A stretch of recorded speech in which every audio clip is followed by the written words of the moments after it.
Welcome to Telugu కథల వాకిలి channel. తల్లి కూతురు ఇద్దరితోనూ హీరోగా నటించిన స్టార్ హీరో ఎప్పటికీ మరచిపోలేని రికార్డ్. సినిమా ఇండస్ట్రీలో ఒక హీరోయిన్తో కలిసి నటించడం సాధారణమే. ఒకే హీరోయిన్తో పదుల సంఖ్యలో సినిమాలు చేయడం కూడా మనం చూసాం. కానీ హీరోయిన్తోనూ మరియు ఆమె తల్లితోనూ కూడా హీరోగా నటించడం ఇది మాత్రం చాలా అరుదైన విషయం. అలాంటి అరుదైన ఘనత సొంతం చేసుకున్న నటుడు సీనియర్ ఎన్టీఆర్. అంతేకాదు, ఎన్టీఆర్తో కలిసి నటించిన ఆ హీరోయిన్ తర్వాత కేవలం సినిమా స్టార్గానే కాకుండా తమిళనాడు ముఖ్యమంత్రిగా కూడా చరిత్ర సృష్టించారు. ఆమె ఎవరో ఈ పాటికే అర్థమై ఉంటుంది, జయలలిత. మరి జయలలిత ఎన్టీఆర్కి ఉన్న అనుబంధం ఏమిటి?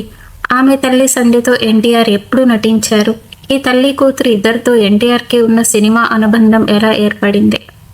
జయలలిత తెలుగు తమిళ సినిమా పరిశ్రమలో అగ్రకథానాయికగా ఎదుగుతున్న సమయంలో సీనియర్ ఎన్టీఆర్తో కలిసి నటించే అవకాశం వచ్చింది. వీరిద్దరి కాంబినేషన్లో వచ్చిన తొలి తెలుగు చిత్రం 1967లో వచ్చిన గోపాలుడు భూపాలుడు. ఈ సినిమాలో ఎన్టీఆర్తో పాటు జయలలిత, రాజశ్రీ ముఖ్య పాత్రల్లో నటించారు. ఆ తర్వాత వీరిద్దరూ వరుసగా పలు సినిమాల్లో కలిసి నటించారు. చిక్కడు దొరకడు, తిక్క శంకరయ్య, నిలువు దోపిడి, బాగ్దాద్ గజితంగా కథానాయకుడు మొదలైన సినిమాల్లో నటించారు. ఎన్టీఆర్ జయలలిత కాంబినేషన్లో ప్రత్యేకంగా చెప్పుకోవాల్సిన సినిమా శ్రీకృష్ణ సత్య. 1971లో విడుదలైన ఈ పౌరాణిక సినిమాకి కేవీ రెడ్డి దర్శకత్వం వహించారు. ఎన్టీఆర్ ఇందులో శ్రీకృష్ణుడి పాత్రలో కనిపించగా జయలలిత సత్యభామ పాత్రలో నటించారు. ఈ సినిమా 1971 డిసెంబర్ 24న విడుదలై మంచి విజయాన్ని అందుకుంది. ఈ సినిమాకు జయలలితకు ఉత్తమ నటిగా ఫిలింఫేర్ అవార్డు కూడా వచ్చింది. అంటే ఎన్టీఆర్తో కలిసి నటించిన కాంబినేషన్ ఆమె కెరీర్లో కూడా ప్రత్యేకమైన స్థానం సంపాదించుకుంది. ఇప్పటి వరకు ఎన్టీఆర్ జయలలిత కాంబినేషన్ గురించి చాలామందికి తెలుసు. కానీ జయలలిత కంటే ముందే ఆమె తల్లి సంధ్య కూడా ఎన్టీఆర్తో కలిసి నటించారనే విషయం చాలామందికి తెలియదు. జయలలిత తల్లి అసలు పేరు వేదవల్లి. సినిమాల్లో ఆమెకు సంధ్య అనే పేరుతో నటించారు. ఆమె తెలుగు సినిమాల్లో కూడా పలు పాత్రలు చేశారు.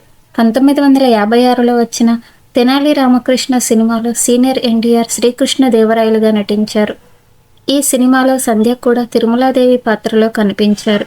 అంటే అప్పటికే ఎన్టీఆర్ జయలలిత తల్లి సంధ్యతో కలిసి తెరపై కనిపించారు. ఇక 1957లో వచ్చిన మాయాబజార్లో కూడా సంధ్య నటించారు. ఒక తరం హీరోయిన్ సంధ్యతో ఎన్టీఆర్ నటించారు. కొన్ని సంవత్సరాల తర్వాత అదే హీరోయిన్ కూతురు జయలలితతో ఎన్టీఆర్ హీరోగా నటించారు. ఇదే ఈ కథలోని అసలు ప్రత్యేకత. ఆ తరువాత జయలలిత రాజకీయాల్లోకి ప్రవేశించి తమిళనాడు రాజకీయాల్లో అత్యంత ప్రభావవంతమైన నాయకురాలిగా ఎదిగారు. అదే సమయంలో సీనియర్ ఎన్టీఆర్ కూడా సినిమా రంగం నుంచి రాజకీయాల్లోకి వచ్చి ఆంధ్రప్రదేశ్ ముఖ్యమంత్రిగా సేవలు అందించారు. అందుకే ఎన్టీఆర్ జయలలిత కాంబినేషన్ను గుర్తు చేసుకున్నప్పుడు మరో ఆసక్తికరమైన విషయం కూడా గుర్తుకు వస్తుంది. ఇద్దరు సినిమా తారలుగా ఎదిగారు, ఇద్దరు రాజకీయాల్లోకి వచ్చారు, ఇద్దరు ముఖ్యమంత్రులుగా చరిత్రలో నిలిచారు. ఇలాంటి అరుదైన సినీ విషయాలు, పాతతరం నటీనటుల గురించి మరిన్ని ఆసక్తికరమైన కథల కోసం మన ఛానల్ని సబ్స్క్రైబ్ చేసి వీడియోకి లైక్ చేయడం మాత్రం మర్చిపోవద్దు.